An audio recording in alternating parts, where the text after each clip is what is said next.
ও বাবা শুনো ওই তো কার ঘুমাস পো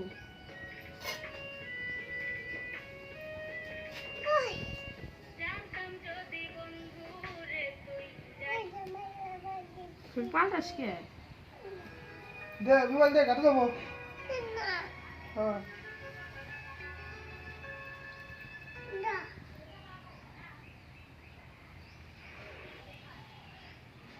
কাটে দেবো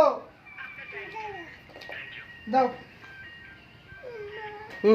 তোর নিবির কয় নেই তুই খেলা তোর নিবির কইছে নাকি টাকা দাও দাও চলে আবার নাত্তিরি দেখে না নাত্তিরি দাও দাও টাকা দিয়ে করছিলাম যা ঠিক আইটে যাওয়া লাগবে না আইটে যাই আইটে যাই